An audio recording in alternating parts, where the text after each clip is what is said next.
Welcome. I'm Heath, Albritton, alongside Justin Lee. Yeah, I'm excited to be here. It's going to be good. How to get to know us and who we are, how we do business. We're going to talk all things mortgage. We're going to try to cover everything, Justin. So, Loans for home. Loans for home. Good Friday afternoon, guys, and welcome to the Loans for Homes podcast. Justin, how are you doing on a Friday afternoon? I can't complain. The sun's out. Weather's been great this week. Rates have gone down just incrementally every day for 2 weeks. Things are getting better, so I feel great. What about you? Yeah, I'm the same. Now, there has been a lot of stuff going on, not only in the news this week, but also, in the market, but also in the news. We know, everything that's happened this week, guys, out in Utah with Charlie Kirk and things like that. And it's just been a busy week overall. But let's start in the market. Justin, on Tuesday, we got some news that you and I both thought that we would really benefit from. We thought our customers would benefit from it, and that was the reduction in non-farm payrolls. So they did a revision, guys, from last year.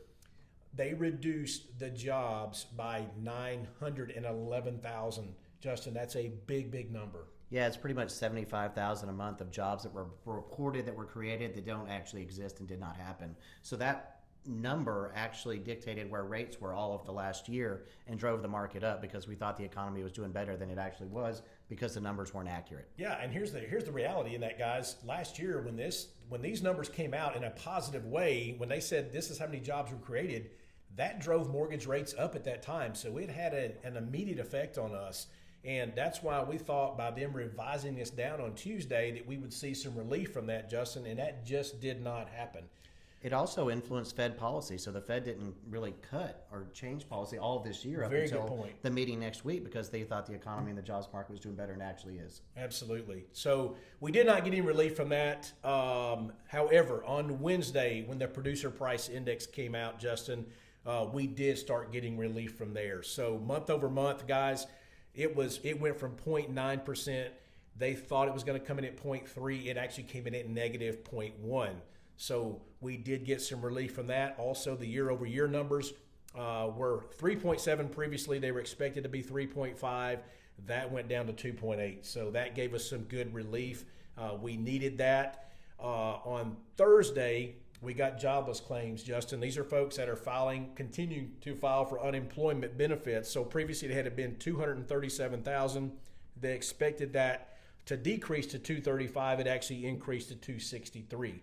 So we know unemployment has risen, and this is further indication of that, guys. When you're talking about people filing for unemployment benefits, 263,000 that have done that. All in all, we know that everybody's been feeling the job market's weakening. Finally, the data is catching up and showing that too. That's right. Bottom line is it's taking people longer to find a job once you're laid off, or there's a lot fewer job switchers than there were maybe 3 or 4 years ago. Absolutely. Now, consumer price index did come out also on Thursday. Justin, we were expected to get some relief from that. That did not happen. The data actually was pretty flat, but what that said was that the inflation was not decreasing. It actually was still prevalent.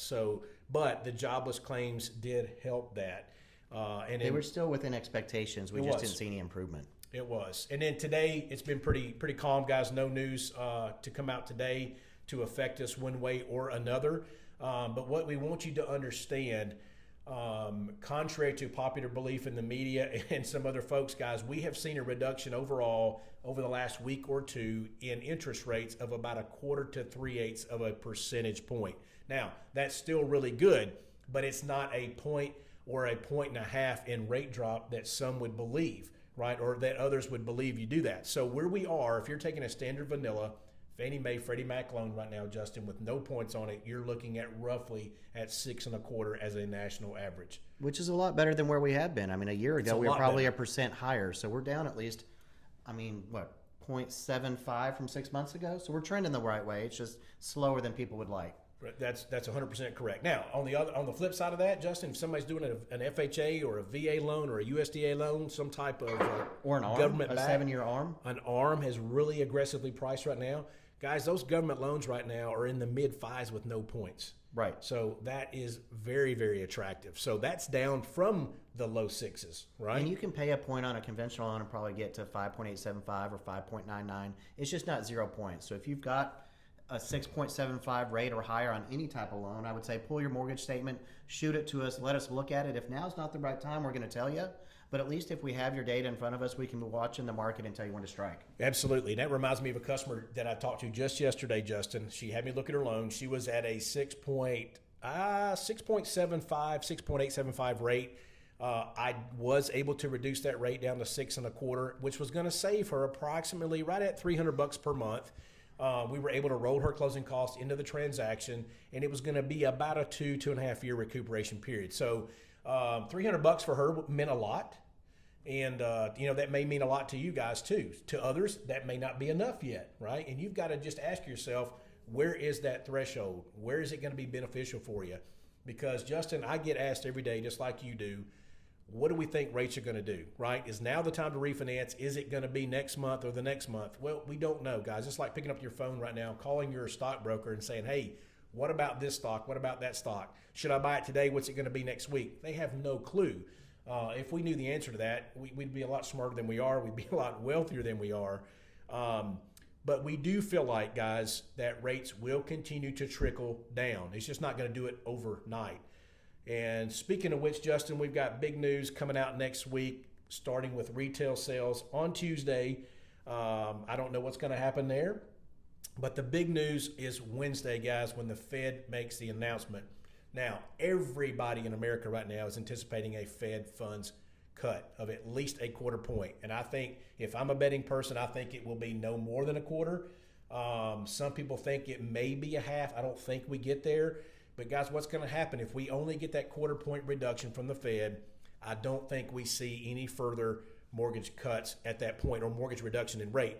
It's already been baked in because people are expecting it. We follow the treasuries, so it's already priced that way. So I don't think a quarter is really going to drive down mortgage rates any more than it already has. But it's still a great thing that they're starting to cut. They're starting to ease. We're going to start that cutting cycle, and I think we'll probably get a quarter rate cut at each of the 3 remaining meetings for the rest of the year, which will be 75 basis points. Yeah, and if that happens, guys, yes, I think we will continue to see mortgage rates fall. Just don't think next week, though, when you hear the Fed cut a quarter point, that has been a direct correlation to mortgage rates, and that mortgage rates went down a quarter. That's just not the case.